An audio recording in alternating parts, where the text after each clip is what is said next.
오늘 하나님 말씀 히브리서 11장입니다.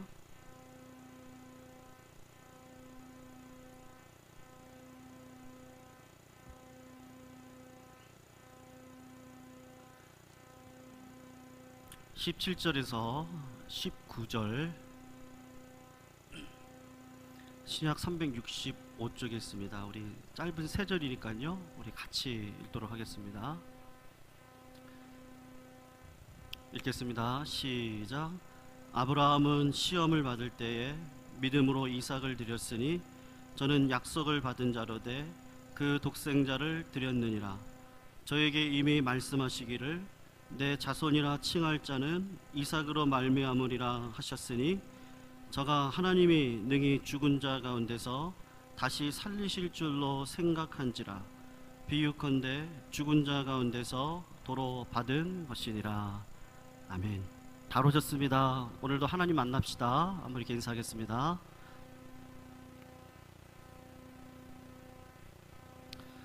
성도님들, 오늘 17절 말씀을 보시면 무엇으로 말씀이 시작하고 있습니까? 아브라함이 시험을 받을 때에 라고 시작을 하는데, 성도님들 혹시 시험을 좋아하시나요? 아마도 시험을 좋아하는 학생이나 신자는 분명히 없을 거라고 생각을 합니다. 그런데 성도님들, 한번 시험이 없었다라고 생각을 하면 과연 내가 공부를 했을까? 영적으로 뿌리를 깊게 내릴 수 있었을까? 그런 질문을 던져보면 시험이 없었으면 영적인 뿌리를 깊게 내리지도 못하고 또 실력을 키우지도 못했을 것이 분명합니다. 물론 이런 분들도 있으세요. 원래 체질이 공부하는 체질인 거죠. 그래서 시험이 없어도 나는 체질상 공부하는 사람이니까 열심히 공부한다, 시험을 좋아한다, 그렇게 가뭄에 콩나듯이 좋아하시는 분들도 있기는 하지만 웬만해서는 시험을 좋아하는 학생들이 없고 하나님이 주시는 시험을 받겠다, 기쁨으로 받겠다 하는 신자가 사실 없습니다. 사실 우리들이 학창시절에 시험을 받을 때 유익이 있는데, 시험을 준비하면서 이렇게 실력이 는다는 겁니다. 그리고 실은 학기 중에 수업을 여러 번 들었지만 무슨 말인지 몰랐다가 시험을 통과를 하면서 그때 우리 선생님이 이거 가르쳐 주려고 이렇게 설명을 했던 거구나, 그것을 깨닫는 경우가 의외로 많습니다. 즉, 시험은 고통스럽고 받기 싫은 건데 시험 때문에 실력이 향상된다고 하는 그런 유익이 다 있는 겁니다. 그래서 문제는 우리들이 좋아하던 싫어하던 학교를 들어가면 학생들이 시험을 치르듯이 이 믿음의 학교, 광야 학교에 들어가면 반드시 하나님께서 원하시는 시험을 누구나 상관없습니다. 신앙이 좋은 사람이든 신앙이 좋지 않은 사람이든 성실하든 불성실하든 하나님은 시험을 가지고 우리 신자들을 테스트 하시는 거죠. 오늘 본문의 배경이 되는 게 창세기 22장에 나와 있는데요, 창세기 22장은 아브라함이 이삭을 바치는 사건입니다. 근데 22장 1절을 보시면, 나중에 보십시오, 아브라함이 하나님께서 아브라함을 시험하려고 부르시매라고 22장 1절이 시작을 하고 있습니다. 그러니까 하나님께서 우리들을 시험을 하시는 겁니다. 아브라함과 같은 우리들을 시험하시고 면제되지 않고 반드시 시험이 우리들의 상 가운데 있는 거죠. 그런데 하나님께서 어떤 상황 가운데 시험을 하시느냐, 그 시험의 성격이 오늘 18절에 나오는데요, 한번 18절을 보시면 한글 성경으로는 이 시험의 상황이 어떤지 정확하게 그 컨텍스트를 알 수가 없습니다만 18절을 보시면 뭐라고 말씀하고 있습니까? 저에게 이미 말씀하시기를 내 자손이라 칭할 자는 이삭으로 말미암겠다라고 말씀을 하고 한국말로 번역이 되어져 있는데, 영어 성경을 보면 이 원문의 뜻을 정확하게 살려서 앞단어, 첫 단어가 이 단어로 시작을 하는데요, even though, even if로 시작이 됩니다. 우리 청년 선생님들 even though, even if 뜻이 뭔지 아시죠? 뭐죠? 비록, 뭐뭐, 할지라도라고 하는 이 모순된 상황을 말하고 있는 겁니다. 비록 뭐뭐 할지라도 독생자를 바쳐라. 비록 어떠한 상황 가운데, 모순된 상황 가운데서도 네 애아들을 바쳐라. 즉 시험이 언제 오느냐면요, 모순된 상황 가운데서 하나님은 늘 우리를 시험 가운데 두시는 걸 허용을 하시는 겁니다. 하나님이 아브라함에게 분명히 말씀하셨습니다. 100세에 태어난 아들 이삭을 통해서 너의 후손이 모래알같이 많아질 것이고 이삭을 통해서 만민을 축복할 거다, 그렇게 말씀을 하셨는데 하나님은 그 아들 이삭을 바치라고 하거든요. 앞뒤가 맞지 않습니다. 이삭을 축복해야 되는데 이삭을 죽이라고 그러고 바치라고 말을 합니다. 전후 상황이 맞지 않고 합리적이지 않고 이해가 될 수 있는 상황이 아닌데 그 모순된 상황 속에서 하나님이 우리들에게 시험을 허락하시는 겁니다. 그러니까 내가 이해가 되어지고요, 내 친구가 이해되어지고 우리 가족이 이해되어지고 우리 아이들이 이해되어지는 상황은 시험이 아닌 겁니다. 항상 시험은 모순 쪽으로 찾아오게 되는데 그 모순된 상황 속에서 하나님께서 우리들에게 요구하시는 건 순종이죠.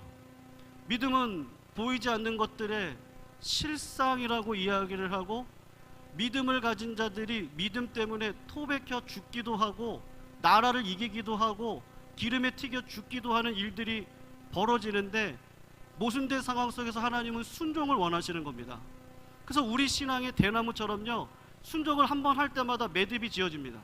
한 번 순종하면 또 한 번 매듭이 지어지고, 그 순종의 매듭을 통해서 우리가 영적인 성장을 하고 하나님께서 기뻐하시는 자녀의 모습으로 설 수 있는데, 사랑하는 성도님들, 제가 질문 하나 드릴게요. 언제 순종해 보셨습니까? 하나님의 말씀 언제 순종해 보셨나요? 내가 그때 그 상황에서 하나님 말씀을 내가 순종한 것 같아 라고 생각되어지는 때가 언제인가요? 별로 생각이 안 나시죠? 맞나요? 별로 생각이 안 납니다. 우리가 1시간 전에 순종했어요. 2시간 전에 순종했어요. 그러면 언제 순종해 보셨습니까? 할 때, 그때 내가 그런 상황에서 하나님 앞에 이렇게 순종을 했더니 하나님이 크신 열매를 주셨습니다. 그렇게 우리가 순종을 말할 수가 있는데 왜 생각이 안 나죠? 모순된 상황 가운데 우리는 말씀에 순종하기보다는 내 이성을 더 순종을 하고 합리적인 상황을 더 원하고, 그런 상황 가운데서 내 뜻이 하나님 뜻보다 앞설 때가 많기 때문에 순종을 경험하지 못하는 겁니다. 하나님께서 모순된 상황에서 이삭을 바치라 그럴 때 하나님께서 우리들에게 원하는 건 순종이거든요. 하나님이 오늘 본문에서 아브라함에게 아들을 전제로 바치라 그랬습니다. 전제라는 말은 그 아들을 살아있는 채로 태워서 죽이는 거예요. 성경에도 인간을 제물로 바치라는 거 하나님이 금했습니다. 모세오경을 보면 레위가가 됐던 민수기가 됐던 아들을 전제로 바치는 건 이방인만 바치는 거기 때문에 하나님이 금하셔요. 그랬는데 하나님이 이상하게 아브라함에게 그 아들을 전제로 바치라고 말을 합니다. 모순된 상황이죠. 하나님이 왜 이런 시험을 주실까?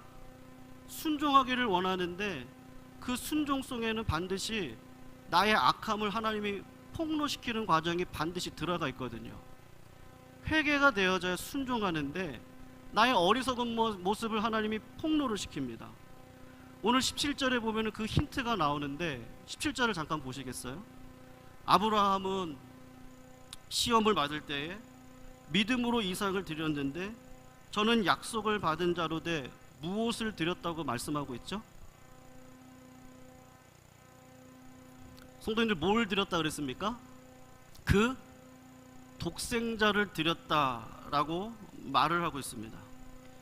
혹시 우리 교회가 이제 12월이 지나면 개역개정 성경으로 바뀌는데요, 개역개정 성경책을 가지고 계신 분들은 그 독생자를 어떤 단어로 바꿨는지 아십니까? 보면은 외아들로 바꿨습니다. 독생자라고 하는 말이 예수 그리스도를 상징하고 있기 때문에 그 말이 어려워서 개역개정에는 외아들이라고 하는 단어로 바꿨는데, 요 본문만큼은 옛날 번역이 더 의미가 있죠. 그런데 어쨌든 영어 성경을 보면 이 독생자 외아들을 영어로는 뭐라고 번역을 하면 only son이라고 번역을 합니다. 단 하나인 아들이라고 번역을 해요. 성도님들, 아브라함에게 단 하나의 아들 이삭밖에 없었나요? 그 아들 말고도 누가 있었죠? 이스마엘이라고 하는 아들이 있었습니다. 아브라함의 아들입니다. 입양한 아들이 아니고 아브라함이 직접 여종이었던 하갈을 통해서 나온 아브라함의 피가 섞인 아들입니다. 지금 성경이 뭔가 잘못 알고 있는 거 아닌가요? 히브리서 기자가 뭔가 착각을 해가지고 뭘 잘못 알고 독생자라고 잘못 쓴 거 아닐까요? 아들을 드렸는데 이스마엘과 이삭 둘 중에 하나를 바쳤으니 이렇게 해야 할 것 같은데 뭐라고 이야기하냐면 외아들을 바쳤다, 독생자를 바쳤다, only son을 바쳤다라고 지금 말씀을 하고 있는 겁니다. 지금 무슨 이야기를 하고 싶은 거고, 하나님은 지금 무엇을 우리들에게 폭로시키고 싶은 걸까? 무슨 의미일까요? 저는 아이가, 우리 성도님들 알다시피 셋입니다.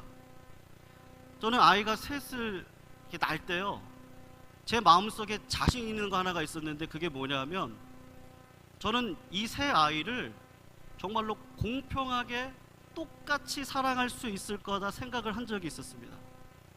근데 어르신들이 그거 불가능하다고, 이 목사 내리사랑 몰라? 그러시더라고요. 내리사랑이 뭔지를 제가 우리 첫째와 둘째 아이들의 반응을 통해서 알게 됐는데, 어느 날 저를 집에 자기네 방으로 저를 부르더라고요. 그러더니 아빠 불공평하다고. 뭐가 불공평하냐? 그랬더니 아빠는 막내 지우를 부르는 톤하고 우리를 부르는 톤이 틀리다는 거예요. 예, 둘째랑 첫째를 부를 땐 근엄하게 부르고 막내를 부를 땐 하이톤으로 부른다는 겁니다.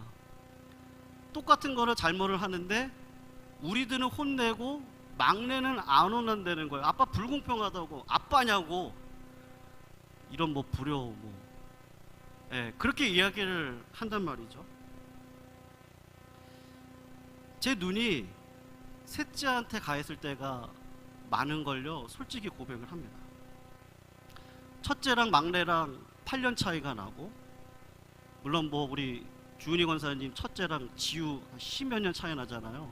그거 비하면 아무것도 아닌데 8년 차이 나거든요. 저희가 첫째랑 막내가 8년, 둘째랑 셋째가 5년 차이가 나니까 5년 전에 지명이가 막내였고요, 또 3년 전에는 지원이 하나밖에 없었습니다. 제가 지원이도 쭉쭉 빨았고, 지명이 둘째 때도 쭉쭉 빨았고, 막내 지우 때도 쭉쭉 빨았는데 저는 다 사랑하는 줄 알았거든요. 그런데 손가락 깨물어서 안 아픈 손가락이 없지만 더 사랑해 가고 더 정해 가는 아이가 있더라고요. 그래서 어르신 말이 하나도 틀린 게 없습니다. 아멘. 네, 하나도 틀린 게 없어요. 어른들 말씀이 다 맞아요. 내리사랑이더라고요. 걔가 없으면 죽을 것 같아요. 아브라함에게 없으면 죽을 것 같은 자식이 있어요. 그게 이삭입니다. 그 아들이 아니면 다른 아들도 있어요. 근데 이삭이 아니면 죽을 것 같아요. 야곱도 마찬가지입니다. 야곱은 요셉이 죽을 줄 알고 완전히 절망을 하고 살았어요. 나중에 형들이 애굽을 갔다가 요셉이 트릭을 쓰죠. 자기의 혈육인 베냐민이 보고 싶은 거예요. 그래서 베냐민을 데리고 와라.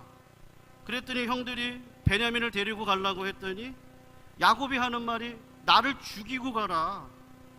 라헬의 소생인 요셉도 너희들 때문에 하나님 앞에 잃었는데 베냐민까지 데리고 가면요 살 소망이 없다는 거죠.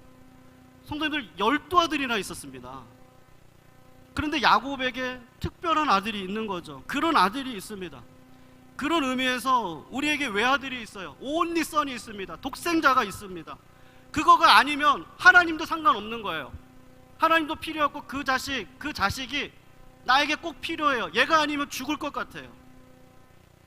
사랑하는 성도님들, 하나님이 시험을 통해서 우리들의 죄악 중에 무엇을 폭로시키시죠? 내 안에 있는 그 우상 숭배를 다 폭로시키세요. 우리에게 있는 우상 숭배 외아들이 누구고 무엇입니까?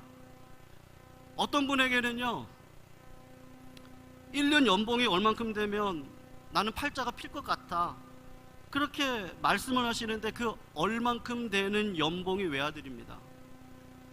우리 아들, 우리 딸만 좋은 대학에 가면 내가 소원이 없겠다, 그게 외아들일 수 있습니다.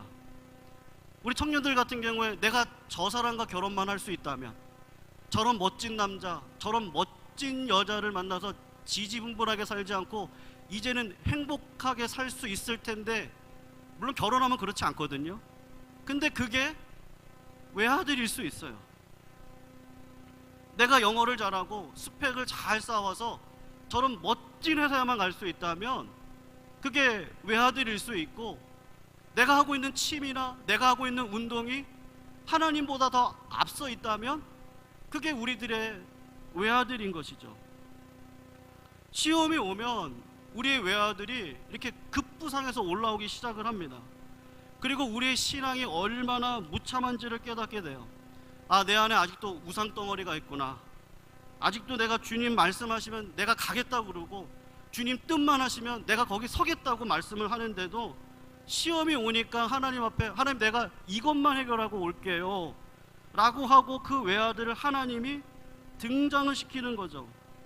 아브라함에게 있어서 그 이삭, 그 외아들을 시험을 통해서 내놓으라고 하는 겁니다. 성도님들, 사람을 세울 때도 마찬가지입니다.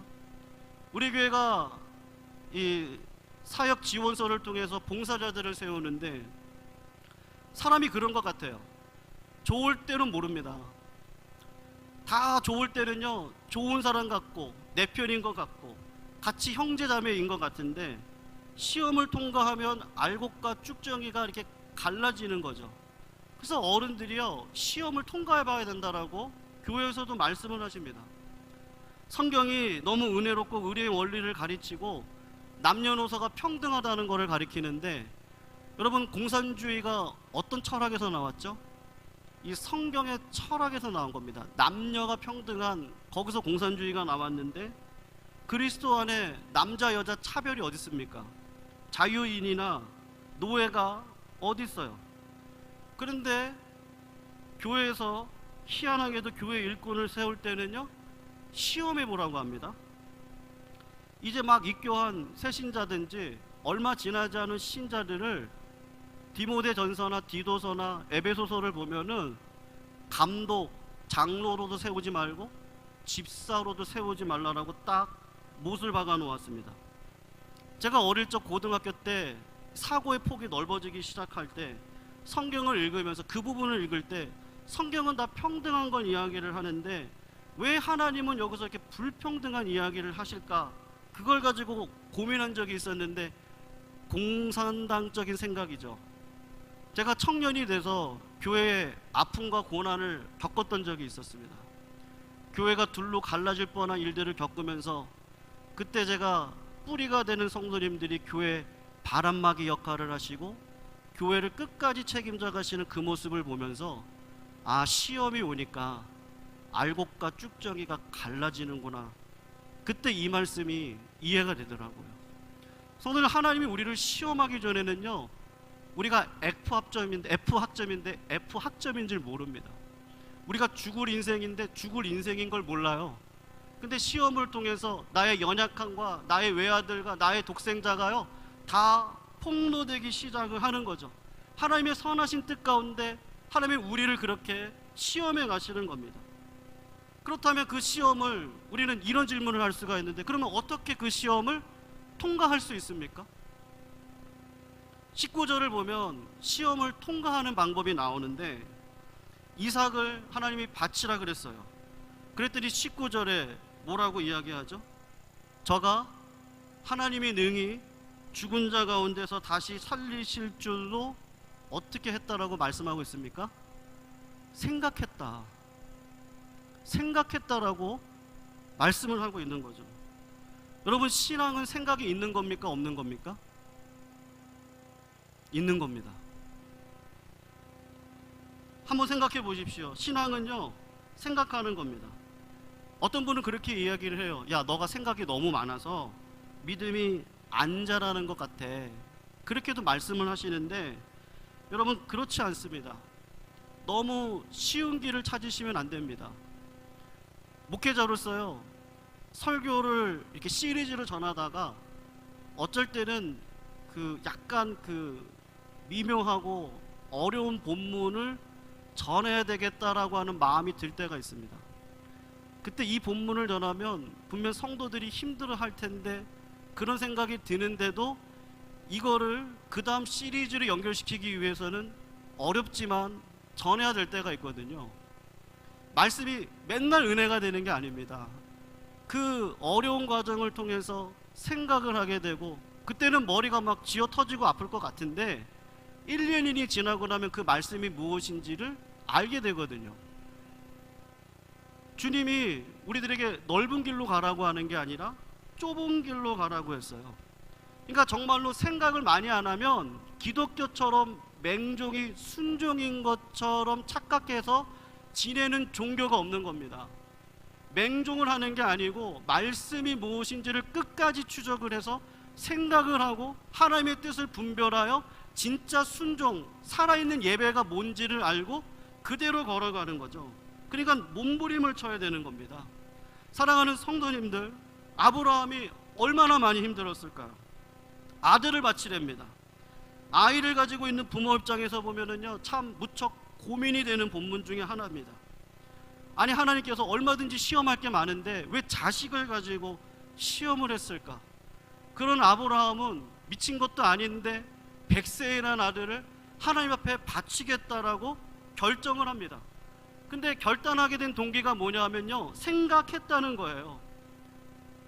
생각을 했어요. 아, 하나님이 살려내시겠구나.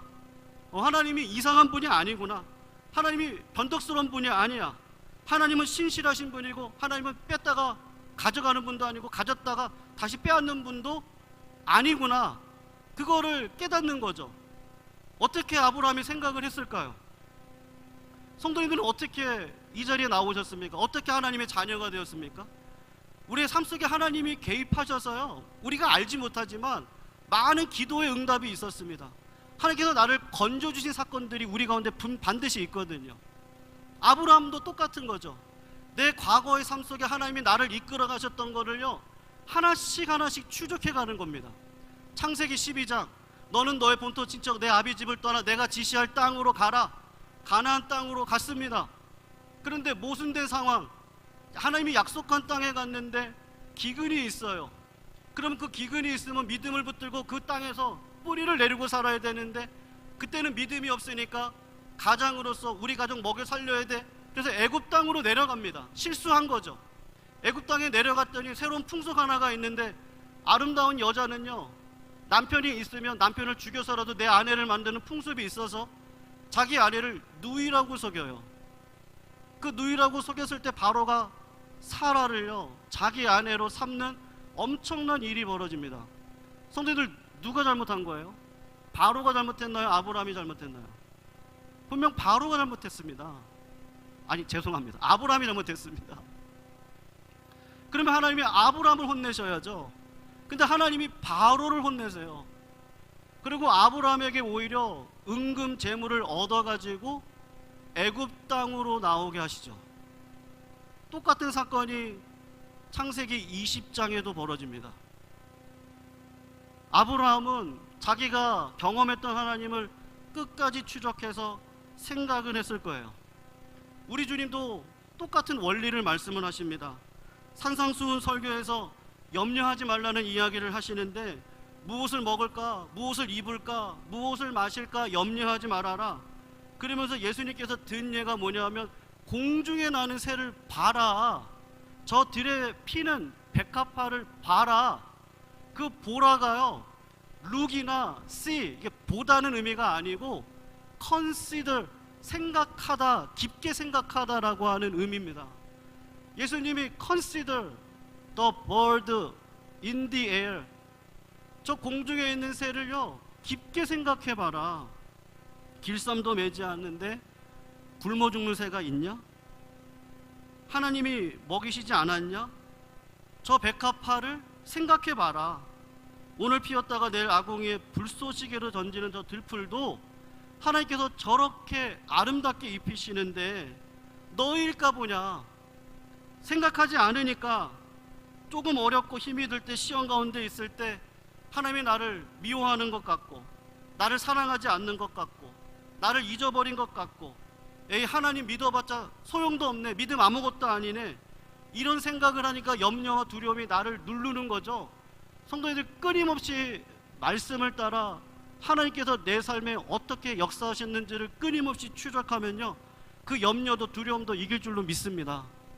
그 두려움과 염려를요, 말씀을 묵상하는 가운데 반드시 우리가 이길 수 있어요. 근데 여기서 무엇을 끝까지 생각해야 되는 거죠?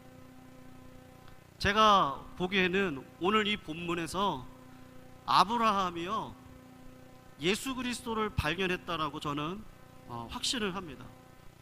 제가 왜 이런 말씀을 드리냐 하면, 아브라함의 인생에 있어서 자기 독생자 이삭을 바치기까지 하나님께서 하신 훈련 중에서 굉장히 기가 막힌 훈련을 하신 적이 있었습니다.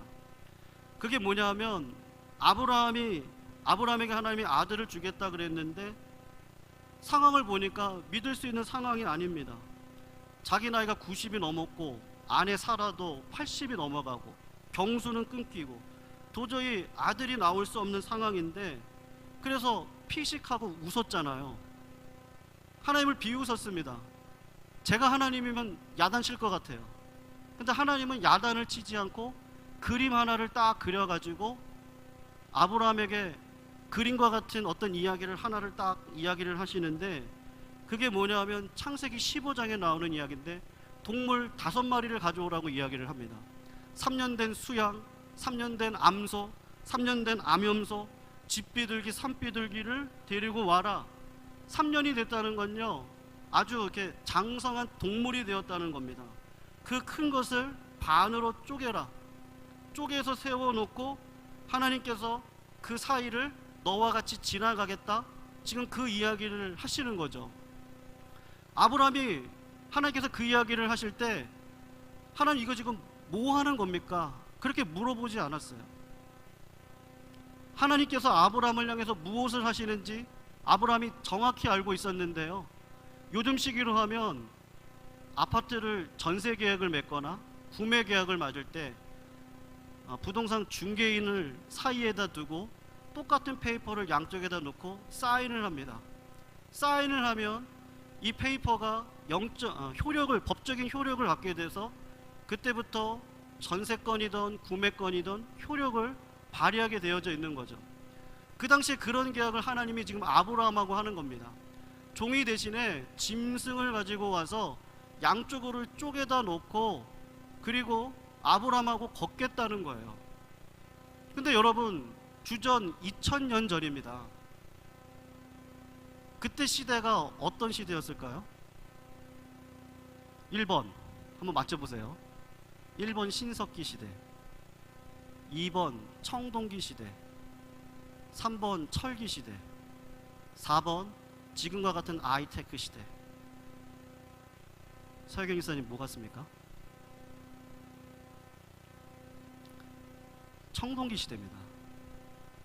청동기 시대면요, 철기가 등장하기 전의 시대예요. 그러니까 연장이요, 청동기로 되어져 무딘 연장기를 쓰는 거죠.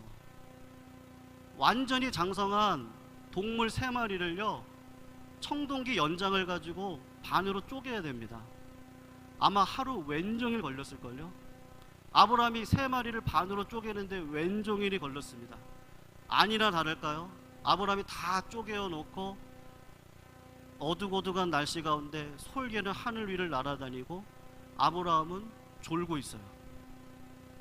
그런데 눈을 딱 떠서 보니까 하나님하고 자기하고 그 길을 딱 걸어가야 되는데, 하나님으로 대표되는 풀무불이 그 사이를 샥 하고 혼자 지나가요. 하나님이 코사인을 한 거죠. 아브라함 것까지 같이 사인을 한 겁니다. 내가 너와의 약속을 저버리면 나를 쪼개라. 그런데 너가 약속을 안 지켜도 내가 대신 쪼개질 거야. 그것을 그림으로 완전하게 보여주셨습니다. 하나님의 열심으로 아브라함의 인생을 끌고 가시겠다고 하는 거죠. 아브라함은요, 예수 그리스도가 있는 거구나, 나를 대신해 십자가 달려 돌아가시고 창세기 22장의 모리안의 사건을 통해서 이삭을 대신해서 어린 양을 준비케 하신 그 예수 그리스도가 마음속에 믿어진 거예요. 여러분, 이삭을 바친 곳이 모리아산입니다. 그 모리아산에 솔로몬의 성전이 세워집니다. 다윗이 두 가지 큰 죄악을 범하는데 하나가 간음죄고 또 하나가 교만죄였어요. 그 교만죄를 범했을 때 하나님이 그 교만죄를 치유하기 위해서 아라우나 타작마당에 가서 예배를 드리라고 합니다. 근데 그 아라우나 타작마당이 어디냐 하면 모리아산이에요. 그 모리아산에 솔로몬의 성전이 세워지고 솔로몬이 성전이 세워졌던 그곳에 예수 그리스도의 십자가가 달리는 거죠. 우리 주님이 아브라함이 내 때를 보고 즐거워했다라고 말씀을 하셨는데, 아브라함은요, 이삭과 함께 모리아산에 올라가서 이삭을 대신해서 제물로 되어질 그 어린 양 예수 그리스도를 믿었기 때문에 이삭이 죽더라도, 그리 아니하실지라도 얘는 부활시킬 수 있는 예수 그리스도의 능력이 있다는 것을 알고 모리아산을 향해서 직행을 한 겁니다. 이삭이 아버지와 함께 올라가다가 이런 이야기를 했습니다. 아버지, 여기 나무도 있고 불 붙일 것도 있는데 재물이 없네요. 이 말이 아버지의 마음을 얼마나 무너뜨렸을까. 만약에 제 아들이 그랬으면요, 저 울면서 야, 뭐 믿음이고 뭐고 그냥 가자, 그럴 것 같아요. 근데 예수 그리스도를 분명히 알았던 아브라함은 하나님께서 친히 재물을 준비할 거다, 그리고 올라가서 이삭을 묻고 이삭을 죽이겠다고 칼을 들었을 때 하나님이 내려보셔서 아브라함아, 아브라함아, 가만히 있어라. 그리고서 했던 말이 뭐죠? Now I know, 내가 이제 알겠는데 너가 그 외아들이 아니라 하나님이 나를 그렇게 사랑하는구나, 그 말씀을 하시죠. 사랑하는 성도님들, 우리가 어떻게 시험을 통과합니까? 우리가 시험을 통과할 때 하나님이 응답을 하십니다. 기도의 응답들이 있죠. 자녀가 잘 되기도 하고 풍요로움을 경험하기도 합니다. 근데 그게 진짜 응답인가요? 그 시험 하나를 넘어가면요, 또 시험이 또 있습니다. 또 시험 넘어가면 또 시험이 있어요. 최종적인 시험이 뭐죠? 죽음이라고 하는 시험이 우리의 마지막 인생 가운데 반드시 있습니다. 근데 그 죽음의 시험을 어떻게 통과하죠? 우리의 풍요로움을 가지고 통과할 수 있나요? 우리가 좋은 대학 나왔다는 가지고 우리가 죽음을 부활로 연결시킬 수 있나요? 우리가 가지고 있는 재물로 하나님 앞에 이거 받아주세요, 그걸로 우리가 부활을 경험할 수 있습니까? 교회에서 아무리 헌신을 해도 그 헌신으로 우리가 그 영광을 누릴 수 있나요? 그 어느 것도 아니고요, 예수 그리스도를 그 사랑하는 그 마음, 하나님이 나를 위해서요, 저 모리아산 저 십자가를 세우시고 예수 그리스도를 못 박게 하심으로써 나를 얼마나 사랑하셨는지 그 사랑을 알게 함으로 시험을 통과케 하셔서 마지막 죽음의 시험도 통과해서 하나님 만나는 복을 누리게 하시는 것이죠. 성도님들, 죽음에 앞에 있을 때 우리는 예수 티켓이 아니면요, 결단코 부활의 영광을 맛볼 수 없는 것입니다. 우리 사랑하는 성도님들 혹시 가운데 혹시 시험 중에 계시는 분 계십니까? 또 시험의 상황에 닥치셔서 어떻게 할까 고민 가운데 계신 성도님들 계십니까? 우리가 기억해야 될 것은 우리의 신앙을 하나님이 업그레이드 시키기 위한 것이고 보장된 축복을 허락하시는데, 기도의 응답이 그것이 풍요이돈 아닐 수도 있고 앞길의 진로가 열릴 수도 있고 안 열릴 수도 있지만, 그것보다 더 큰 예수 그리스도의 사랑을 확신해서 어떠한 상황 가운데서도 첫날을 세상의 부귀영화 가운데 있는 것보다도요, 내가 하루 주의 성전에 문지기로 있는 게 좋다라고 하는 진짜 신앙의 고백을 하나님은 우리들에게 요구하시는 것이죠. 사랑하는 성도님들, 예수 그리스도를 사랑하십니까? 그 주님을 사랑하시나요? 그 주님을 사랑하시기를 주님의 이름으로 축원합니다. 어떤 상황 가운데서도 임마누엘 되신 내 하나님이 피할 길을 내시고요, 그 임마누엘 하나님을 통하여서 죽음을 통과하신 그 역사를 통해서 어떠한 상황, 모순된 상황 가운데서도 그것을 이기고 나아갈 수 있는 건 기도의 응답이 아닌 하나님이 나와 함께 하시며 예수 그리스도의 그 십자가 사랑만이 나를 오늘도 믿음으로 살아갈 수 있도록 역사에 주시는 줄로 믿습니다. 히브리서에 보면은 예수를 깊이 생각하라. 우리가 깊이 생각할 수 있는 그 예수를 오늘 기도 가운데 만나시기를 주님의 이름으로 축원합니다. 찬양 가운데 만나시기를 주님의 이름으로 축원합니다. 기도의 응답 가운데 만나셔서 그 예수 그리스도만을 자랑하시는 믿음의 종들 되시기를 다시 한번 축원하고 부탁드리겠습니다. 우리